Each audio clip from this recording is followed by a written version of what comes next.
പാണ്ടിക്കാട് ചെമ്പ്രശ്ശേരി ഈസ്റ്റിൽ ഉത്സവത്തിനിടെ യുവാവിന് വെടിയേറ്റ സംഭവത്തിൽ 7 പേർ അറസ്റ്റിൽ. വെടിയുതിർത്തയാൾ ഉൾപ്പെടെ 4 പേർ ഒളിവിലാണ്. ചെമ്പ്രശ്ശേരി ഈസ്റ്റ് സ്വദേശി ലുക്മാനുൽ ഹക്കീമിനാണ് വെടിയേറ്റത്.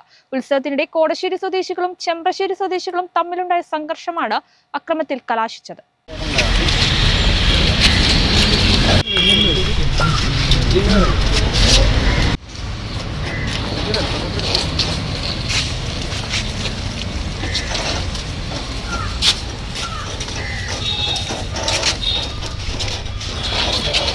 പാണ്ടിക്കാട് ചെമ്പ്രശ്ശേരി ഈസ്റ്റിൽ ഉത്സവത്തിനിടെ യുവാവിന് വെടിയേറ്റ സംഭവത്തിൽ 7 പേർ അറസ്റ്റിൽ. കൊടശ്ശേരി സ്വദേശികളായ ആനക്കോട്ടിൽ ബിജു, തോട്ടിങ്ങൽ അരുൺ പ്രസാദ്, ചുള്ളിക്കുളവൻ ഷംനാൻ, ചെമ്പ്രശ്ശേരി സ്വദേശികളായ തോരൻ സുനീർ, ആനക്കോട്ടിൽ സുമിത്, കാരക്കാടൻ സനൂപ്, മാഞ്ഞിരിപ്പറമ്പിൽ ബൈജു എന്നിവരെയാണ് പാണ്ടിക്കാട് പോലീസ് അറസ്റ്റ് ചെയ്തത്. ഇവരെ പെരിന്തൽമണ്ണ കോടതിയിൽ ഹാജരാക്കി റിമാൻഡ് ചെയ്തു. ചെമ്പ്രശ്ശേരി ഈസ്റ്റ് സ്വദേശി ലുക്മാനുൽ ഹക്കീമിനാണ് വെടിയേറ്റത്. വെടിയുതിർത്തയാൾ ഉൾപ്പെടെ 4 പേർ ഒളിവിലാണ്. ചെമ്പ്രശ്ശേരിയിലെ ഒരു ക്ഷേത്രത്തിൽ താലപ്പൊലി ഉത്സവത്തിനിടെ വെള്ളിയാഴ്ച രാത്രിയിലാണ് സംഘർഷമുണ്ടായത്. സംഘർഷമുണ്ടാക്കിയ കേസിൽ കൂടുതൽ പ്രതികളുണ്ടെന്നും ഇവർക്ക് വേണ്ടി അന്വേഷണം ഊർജിതമാക്കിയതായും പോലീസ് അറിയിച്ചു.